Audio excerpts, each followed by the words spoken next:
Hi guys, and welcome to a new haul video. I have once again run out of quite a few staple items, especially in my beauty routine, so I felt compelled to shop again. And as it often happens when I go shopping for essentials, I end up with a few non-essentials, which are normally makeup. Let's start from these. Huda Beauty Mercury Retrograde palette. I don't normally impulsively buy makeup anymore, at least not palettes, because it takes a long time to use up an eyeshadow, and I know that from my personal experience. And I've actually purchased a few palettes in the past that I've then kind of decluttered because I just bought them on a whim. And of course I don't want to be wasteful with my money, and overall I don't want to be wasteful with anything. So now I am a lot more cautious of buying anything that I have not really thought through. So when it comes to eyeshadow palettes, there are a few that I really want, but I have been thinking about picking them up for quite some time. When it comes to this palette, I was watching Mandy Lee and she was swatching a few of the Huda palettes, the smaller ones, are they 9-pan palettes? I can't remember now. But nevertheless, she was swatching them and they looked so amazing. And I thought, you know what? How about I just buy like one Huda Beauty palette? I've never really had anything from Huda Beauty as far as I can recall. Definitely nothing from their eyeshadow range.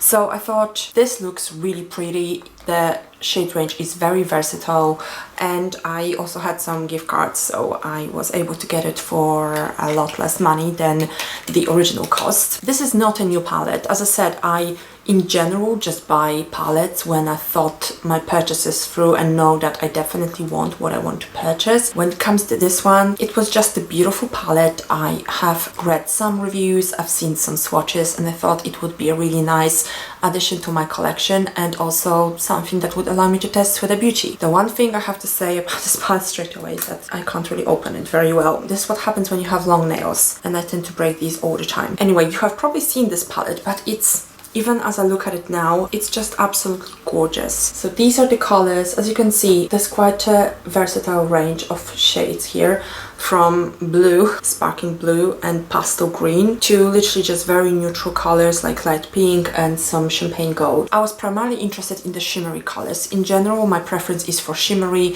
colors rather than matte colors. I tend to put the matte color just as the base, and then I will create a look from the shimmery colors, and they are the ones that make the look for me. So that's what I was particularly interested in, and Huda Beauty is kind of well known for the shimmers. And as I look at this palette now, it looks absolutely beautiful. It looks stunning. My intention is to try this palette with other makeup for maybe a month to see how I really like it. But since this is my very first Huda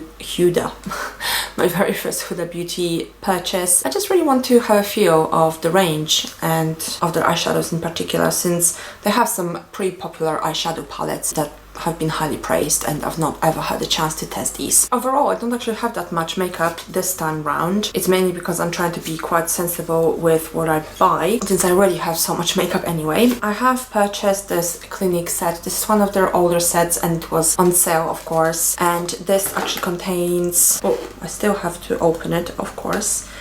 Okay, I need scissors because I'm just gonna break my nails. This is a set of minis, so you have 2 lip glosses and 2 mini lipsticks in this set. In general, I just really like Clinique products. They're a little bit, in my view, understated. These are, I would say, a lot darker than I thought, to be quite honest, these 2 lipsticks. One is in Avant-Garde Pop, the other one is in Berry Pop. I'm thinking, do I have Berry Pop already? I'll have to check. And then the 2 lip glosses are in... yeah, I can't read because there's something like a batch number or something like that on top of it. 01 something Pop, and then the other one is in Sweetheart Pop. The lip glosses are definitely a little bit more suitable for my liking because they aren't that dark. They are pretty neutral pinkish colors, so these should be pretty nice. I will see what I would do about the lipsticks. I'm kind of thinking maybe I should give them to someone, because I'm not entirely sure I will actually use them up. Anyway, I will see. I'll think about it. So you see, this was an impulse purchase, and it wasn't very well thought through, as you can see, because I have now 2 lip glosses which I will be wearing gladly, and 2 lipsticks that I'm not entirely sure I would actually wear at all. I'll still think about it a little bit more and decide then. I have just finished a foundation, so I have purchased a new foundation, not because I need it, to be quite honest, but somehow I feel more inclined to purchase something when I use something up, then it doesn't seem that wasteful to me. And the foundation that I've purchased is from Mercier, and I think this is the first foundation I've ever had from them. First or second, maybe? I can't remember. This is the Flawless Fusion Ultra Longwear Foundation in Vanille 1 and 2. Honestly, I remember checking this foundation out on the website, but I can't quite remember why I've purchased it. I suppose I just wanted to try something from Mercier, so I will... Oh, the bottle is quite interesting.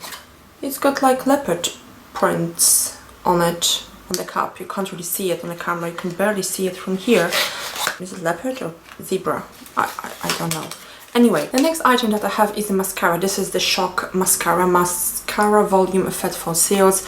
This is from YSL. I have, I think, 2 other mascaras from YSL. I have actually just used up one. Well, it became very dry and irritating, so I kind of had to get rid of it. So it wasn't like I've completely used it up, which really pains me because I really dislike wastefulness, but I really had no choice. So this is just another mascara from the range that I would like to try out. YSL is pretty consistent with their mascara range, just like Lancome, which I personally really like because I find it really irritating when brands come out with something only to discontinue it after a couple of years. Because honestly, like, what am I making review videos for?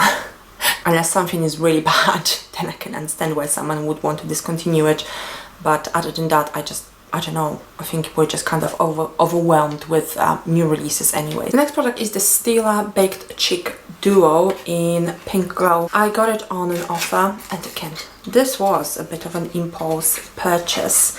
In general, I really like blush. This is a beautiful shimmering blush, and I like that even more. I think that blush can add so much to makeup. It just literally makes your face look so much more fresh. So this is basically a duo, as you can see. I will actually swatch it because I'm kind of curious about what it... Oh, it's so smooth. Oh, I like that. Yeah, it is a shimmery blush. I'm not entirely sure you will be able to see this, but this is basically the darker shade. This is the lighter shade. So it's definitely very wearable. It doesn't appear to be particularly pigmented.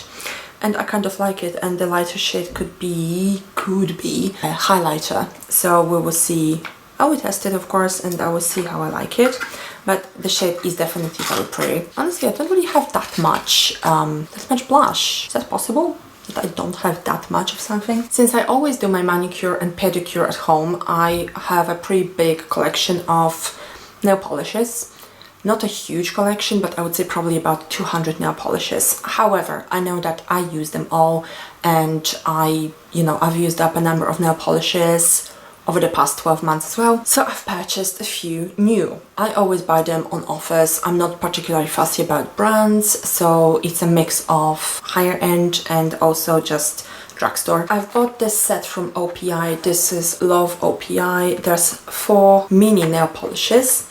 I have a lot of nail polishes from OPI and they're perfectly fine, they're perfectly good. Actually, what I'm wearing now is from OPI as well. In general, I do like them and I do like their formula. I don't find them particularly long-lasting compared to other nail polishes. But anyway, I change my nail polish pretty frequently and I always do my nails at home. I've not ever had them professionally done.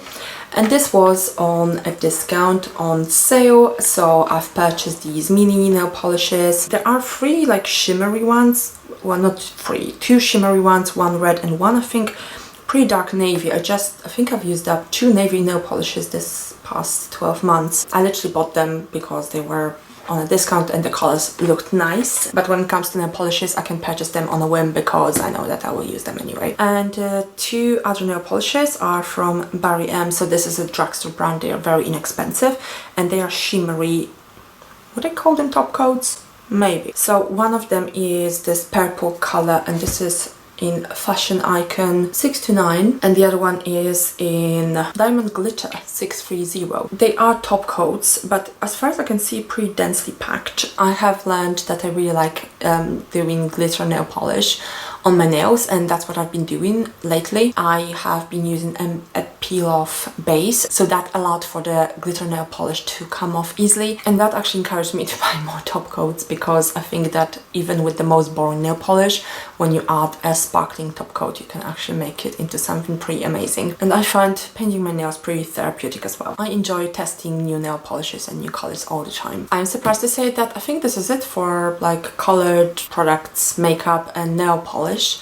And now I have quite a few beauty and particularly hair products. So let's start from the hair products, because I'm pretty excited about these. I have recently kind of run out of my Olaplex shampoo, which I did not really find that amazing. I've heard so much about it, and then I used it and it was like, okay, it was good. It was good, but comparable to other high-end shampoos.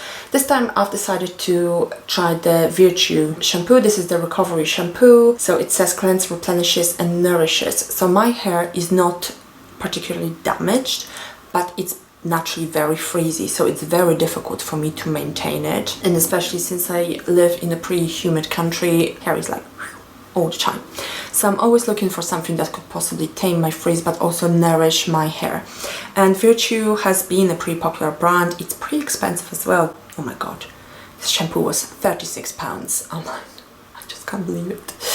Anyway, if it does magic to my hair, then I would deem it, worth the price. But yeah, I just really wanted to try something from this range. I've so far just tried IGK and Olaplex, and I really liked IGK, half of the products. Olaplex, I liked it, but I wasn't amazed by it, and now I'm just trying this brand because I've heard a lot of good about it. I also have 3 products from Davines, again another brand that has been pretty popular recently and which I have not tried before, and I really wanted to. So this is, I don't know how to pronounce it, OI conditioner. So this basically says Absolute Beautifying Conditioner. I can't quite remember where I've purchased it, but I've definitely read about it, and it must have been suitable for my difficult hair. When it comes to my hair is really long, but it's very difficult, so I'm kind of willing to invest in hair products a lot more probably than most people, because none of those products were cheap. The other one is also by Davines, Nourishing Hair Building Pack Restructuring Treatment for Dry and Damaged Hair. Again, my hair is dry, but it's not that damaged. I am just still looking for products that would actually allow, I'm only dreaming about having smooth and silky hair. I don't think this dream will ever come true, but I will keep on trying with different products. The third item was, I think, was a gift with purchase, and this is the, again, I don't know how to pronounce this, OI, all-in-one milk. And this, I believe, was meant to be something smoothing for my hair. This is a mini size, it's only 50 ml, but anything that promises to smooth my hair, I am always keen to try.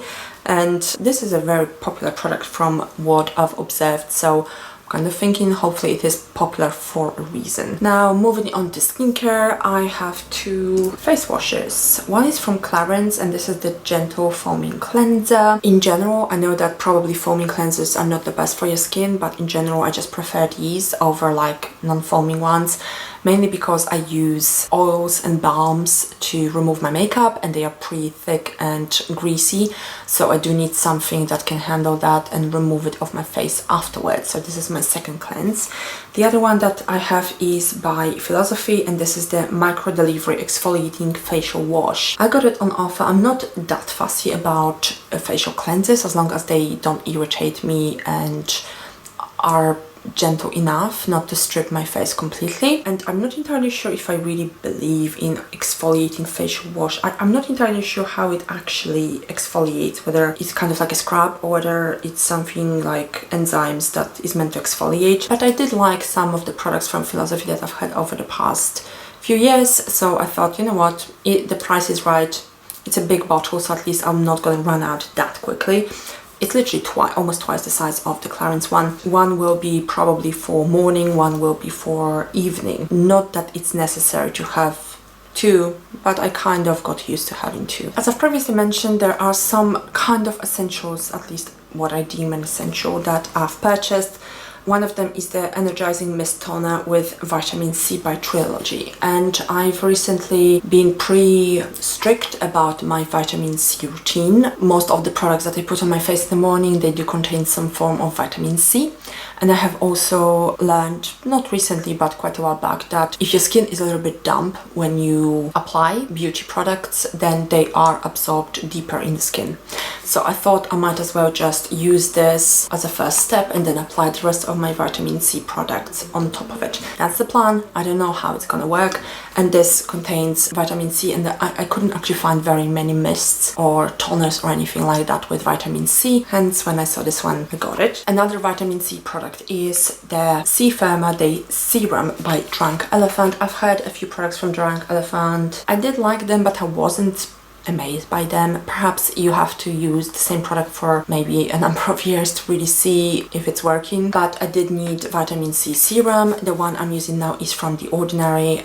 It's a little bit irritating and I am almost finished with it, so I just needed a replacement. And I have learned that it's always best in my case to have at least one backup of something, because I often run out of things and then I have nothing to replace them with, and then I have to shop, and I don't always feel like shopping. Another, for now it's a backup, is actually a face cream with vitamin C, and this is from a brand I've never heard of. I actually bought it from TK Maxx. It's 18 Actives Anti-Aging. Is that the brand? That's what it looks like. I am less and less fussy about the kind of face creams that I use. I am a lot more fussy about other products, and I literally just need something that will moisturize my face. I got this because it does contain vitamin C. Again, whether that will help or not, that's a different story, but I in general just need a moisturizing face cream. And you don't always, I don't think you always need to spend a lot on a face cream if that's all you want from it. So in general, this is probably one of my least expensive purchases of over the last few months. I kind of forgot to mention this. This is from The Ordinary Hide Adherence Silicone Primer. This is a primer. I've promised myself that I would test a lot more primers because I've not really tested almost any this year, and this is a product that interests me the most because I personally see it as an unnecessary step to my makeup routine, but I am keen to try this out and see how I like it. And it is from The Ordinary. So far I have tested so many of the products. I kind of liked, I would say, most of them. Maybe some of them weren't really to my liking that much, but this is a really inexpensive brand, so I think it's always worth considering. Another product from The Ordinary is this 100% plant-derived squalane. I never know how to pronounce it. Let me tell you, I've used it already for about a week at the box, and I love it. My skin tends to be very dry because I use tretinoin, and that unfortunately tends to be also a little bit irritating to my skin. So I'm always keen, actually nowadays especially, I never had this issue before, but now I am very keen on hydrating products.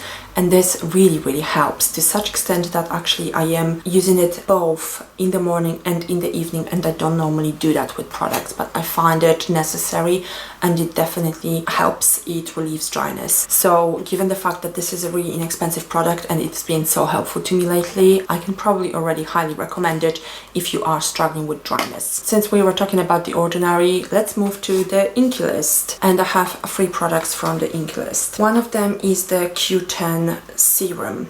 I currently don't actually have like a complicated face serum. The only serum that I'm using is this squalane. Is that how you pronounce it, honestly? But I've heard that the Q10 ingredient, compound, I don't know, is also quite good for anti-aging, and this has been around for many years. I remember even as a teenager, I remember seeing advertisements with Q10 products, and even back then the claim was that it helped with aging and wrinkles, etc. So I'm going to try this one out. Again, it's the Inky List, so it's not particularly expensive. Then I've also purchased the collagen booster. I'm not entirely sure what is meant to boost collagen production in this product. Maybe I did read about it, maybe I didn't, but to me it was enough that it had collagen boosting ingredients, and I've purchased it. And to me, when it comes to collagen, I think that in my case, naturally my skin just does not produce enough collagen, and it has been the case for as long as I can remember, so it's not a sign of aging. I just feel that this is something that my body just never produced enough. So if I see something that promises boosting collagen production, I'm kind of usually interested, and given the fact it's Inky List, I thought, you know what, I might as well just try it. No need to research it very much, because regardless of what it does or what it doesn't do, I can deal with it. I can deal with it given the price. The third product that I have is the hyaluronic acid. I've been hunting for the ordinary hyaluronic acid now for a little while, and it's been sort of sold out on all the websites that I shopped on recently, because I don't want to specifically order it because I don't really want to pay for the shipping. So then the Inky List hyaluronic acid was actually available, so I was like, you know what, I'll try this one. It's the same ingredient, isn't it? So shouldn't be much of a difference. It's basically the simplest serum you can possibly get, but lately I've not really had anything with hyaluronic acid in my beauty routine, and I can definitely remember thinking about hyaluronic acid, how good it was for my skin back in the day when I was actually using it. So I'm surprised to say that I've lasted so long without it. So that's why I got it. I've decided that it will have to become a permanent member of my beauty squad. I've purchased this Peter Thomas Roth Cucumber Detox Hydrogel Eye Patches. They were on offer and I found them only on one website, so maybe they've been discontinued. I've been meaning to try these Peter Thomas Roth eye patches and patchology patches as well for a long time, mainly because I definitely have the most visible signs of aging under my eyes. And again, it's probably because of how animated my face is, but maybe because of the collagen, maybe for a number of reasons. And I tend to squint and I actually need glasses, which I've been needing for a number of years and I still have not bought them. So yeah, I tend to squint because I can't actually see. So I've decided that it was time for me to try those patches like these among many others that I would like to try. I can definitely benefit from extra moisture in that area. I'm not that happy about spending money on basically like a sheet mask for your under eyes that you would need to use every day. But on the other hand, I really don't feel like I have a choice at this stage, so I do need something to help with my under eye moisture. And I have actually, since I started to use tretinoin, I have actually noticed how much more dry and crepey my under eye skin has become, so that's also why I felt I needed to find something to remedy that. I have purchased this Firming Eye Gel Cream by Caudalie, and I bought it for three reasons, well, three reasons. It's because I routinely run out of under eye products and almost never have backups, and then I just use my general face cream or whatever for my under eye area as well. And since I have so many problems with that area, I kind of decided that I need to invest a little bit more to help that skin, very thin skin, with a little bit more tailored products. So this is with both hyaluronic acid and resveratrol. Oh, and there's some vegan collagen. I don't know what that means. But this is basically a backup, and I have decided that the two ingredients that it has, that it's based on hyaluronic acid and resveratrol, these have, I think, been both tested for like anti-aging properties. Not exactly anti-aging because hyaluronic acid is meant to plump up the skin, but I thought, given the fact that I have so many struggles with my under eye area, I do need something that will actually plump my skin up and also perhaps battle the signs of aging. So this will be for my evening routine. I'm currently using the Honest Beauty under eye cream, which is fine, but it doesn't really do much apart from adding some moisture to my skin. This seems a little bit more advanced in terms of the ingredients that it has. I've decided to try Medicate, and I've got this Blemish SOS Rapid Action Target Gel. I, in the past, primarily used Origins Spot Gel. I can't remember what it's called, but it's in like a tiny blue bottle. It was really good. I think they reformulated it afterwards and it wasn't as good as it used to be. Often happens, unfortunately. But I currently don't have anything for my blemishes. I don't likely have very many blemishes. I have one on this side of the face, but not as many as I could have. So I'm really grateful for that. I think it's my beauty routine that really contributes to how much healthier my skin has become. But I still have an occasional blemish, and I do need something for treating just that hopefully one blemish. So that's why I got the Medicate, and I did want to try this brand because it's been pretty popular lately. It is pretty expensive, but I think this gel was kind of comparable to other gels, high-end gels, so it wasn't that much more expensive. To remove my makeup, I'm currently using coconut oil, and it works really well. If you need something to remove your makeup and you don't want to spend a lot of money, I can highly recommend coconut oil. It works like a charm, honestly, it really does. I've nearly gone through an entire big tub of coconut oil, but I have decided that I just want to test some other products as well. So I've decided to try this Drunk Elephant Slay Makeup Melting Butter Cleanser. I genuinely love oil cleansers. They work the best for me. They are not irritating, drying. The makeup removes like a charm. I just love it. I can't think of ever switching back to a regular makeup remover. And since I am kind of trying to test new products all the time, I've decided to go for this pretty expensive makeup remover from Drunk Elephant.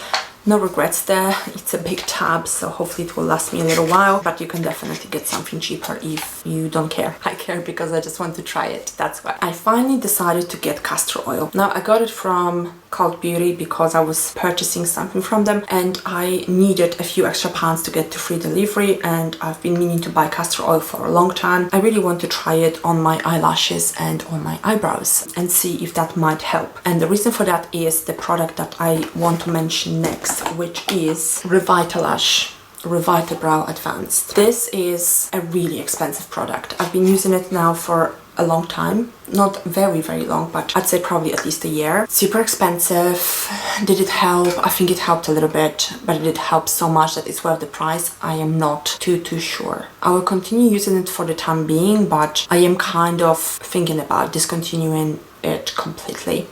So this is basically the product that is meant to help your brows with growth and probably nourishment. It will not make you grow more eyebrows than you would naturally have. I think the intention is to help the eyebrows that you might have plucked in the past grow back. I think that's the plan basically. I think it did help to some extent, but I don't think that it helped so much that it's actually worth the money, to be honest. As I said, I will continue using it, but I'm gonna try the castor oil as well because I've heard so much good about it, and it seems like it does have some pretty good research behind it. And I also have Revitalash for my eyelashes, so that's another £100. That comes with its own set of issues that I will mention when I'm actually buying the serum for my eyelashes, so it's not all smooth sailing. I am kind of running out of my lip mask. I really don't know how to refer to it. It's called a lip balm, but it really is nothing like a lip balm. It's more like a lip mask, and it is from Nuxe, and I do put it on my lips every single evening. It's a very thick balm. It's not suitable for under makeup, which I don't care. I don't need to wear it under makeup. I have other lip balms that I can wear under makeup, but I'm running out of it, and I decided to, for the first time in kind of a couple of years, I guess, switch it for fresh balm, for a new balm basically. Sugar Coconut Hydrating Lip Balm. I've never tried any lip balms from Fresh. I've heard a lot of good about them. I don't know if they're comparable because my lips tend to be very dry. They are in general very dry. So I use a lip balm during the day, and then I have a specific, more nourishing lip balm / mask for the evening. And this is meant to replace that Nuxe lip balm for me. Well, we'll see how it goes. It smells very nice. It smells like coconut. I might have to repurchase Nuxe lip balm anyway if this formula doesn't do it for me, but luckily that lip balm is not terribly expensive. It's more expensive than drugstore, than simple Carmex or something, but it's not that expensive. So yeah, I'm just testing the waters basically to see if there's anything that is comparable or even better than that Nuxe lip balm. The last product that I have is liquid vitamin E from Natural Source. I genuinely do not recall what vitamin E is meant to do, but I have heard about it time and time again. I will probably have to Google it, and I've just read that it's a supplement that you have to swallow. I thought it's for the skin. Okay. Never mind. I can't remember what it's meant to do or why it's good for you, but I'm always using some supplements anyway. My body doesn't seem to absorb vitamins very well, so I tend to have vitamin B supplement, iron supplement, because I'm always low on iron. So I guess I'll be adding this one, even though I actually thought it was just a topical treatment. That was a lot of stuff to get through, and I'm really tired and I'm starting to stammer, so that normally is an indication that I'm all talked out. So this is it for this haul. I have a pile of stuff right next to me that I now have to put somewhere. Thank you guys so much for watching. I do hope that you enjoyed this video. If you did enjoy it, then please give it a thumbs up and please subscribe to my channel. I would really appreciate that, and I hope to see you very, very soon. Bye guys.